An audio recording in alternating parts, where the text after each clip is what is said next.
Jannik, congratulations. 4 sets got rolling after that first set. Assess your performance. Yeah, tough match, obviously. First matches are never easy.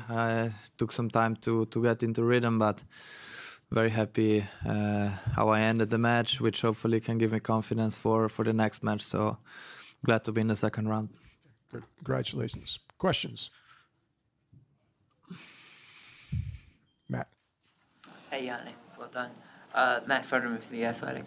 The first set you mentioned just there, you took a little time to get into the rhythm. Was that something physical you were feeling, or was it just mental, or the stadium, or the tournament? What do you think was, what do you think it was that caused you to take a little bit of time to get going? No, I felt like he was playing some great tennis, not missing any shots, and I struggled a little bit how to play. You know, we prepared in one way, which he read my game pretty well. And you know, it's normal. You know, the first rounds are never easy, especially in Grand Slams. And yeah, I think, you know, it was set and breakdown. So, you know, when I broke him back in the second set, that gave me a little bit of confidence. So, and after I started to raise my level, he dropped a little bit, and I think that's how it went. Willie. Willie Weinbaum from ESPN. Jannik, you spoke the other day about it being a relief for the news about what happened with you to be out, that it had been a burden for you. What was it like to play today now that that news is out, and what was the response from fans? Yeah, no, the response from fans, I feel like it has been great. Also throughout when the news came out, you know, in the practice sessions, there was a lot of support, which I'm very glad and happy about that. It is still a little bit, you know, not easy. You know, you have to go through, you know, day by day. So, you know, obviously, I'm very happy to be here in the position where I am, and trying just to go day by day. Really, you know, tomorrow I have one day off, one day of practice session, and hopefully I'm ready then to start the next match in a very positive way. Let's see if I'm able to do that or not. You know, so it's gonna be interesting to see.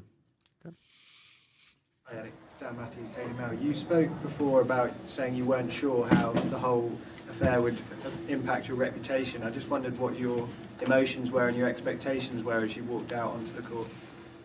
Yeah, it was. I'm curious to see how the reaction of the fans has been, but it has been very positive.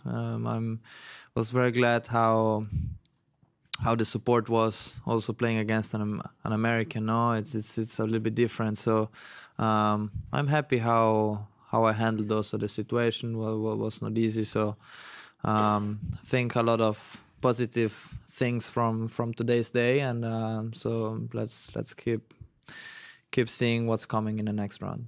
Howard. Hi, Jannik. Howard Fenrich with the Associated Press.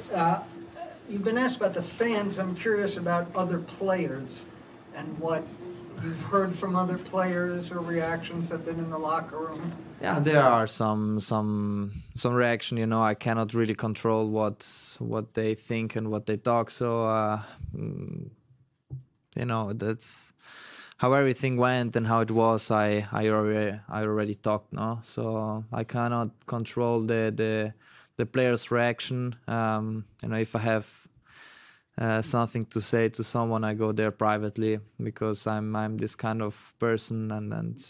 But look, overall it has been not bad. So I'm happy about that. Hi, Jannik. Sebastián Varela for Clay. I'm wondering if it was a purely physical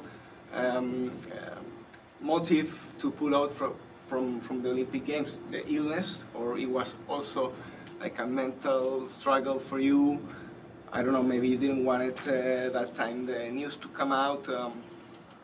No, it was. Look, I said already in the beginning of the year that for me was one of the main goals, if not the main goals, has been the Olympic Games. No, for me, I missed the first one, so the second one for me would have been very special. Playing also in Paris, you know, which is in Europe, quite close to home, and it was.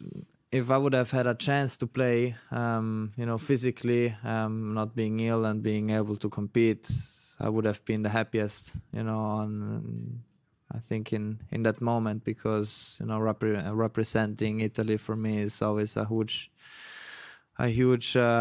privilege and honor. So it wasn't to be this time, and hopefully the next in 4 years. It's still a long way to go, but you know, hopefully it's gonna be very special. In the back, last question in English, Sportico. Yeah, Levick Habas, Sportico. You were part of the latest match to ever finish here at the U.S. Open.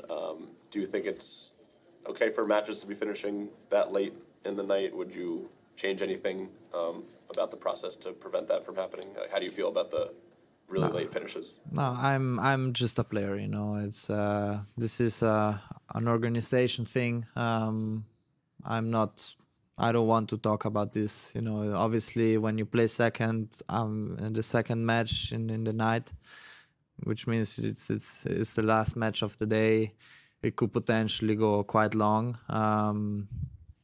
There were many things, you know. We played we played a lot over, you know, 4 or 5 hours.